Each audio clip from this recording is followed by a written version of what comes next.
been a while, something changes, and she's changing me. It's too late for me now, I am altered. There is something beneath. She's not acid nor alkaline, caught between black and white, not quite either day or night. She's perfectly misaligned.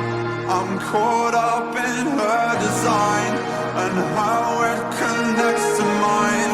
I see in a different light the objects of my desire.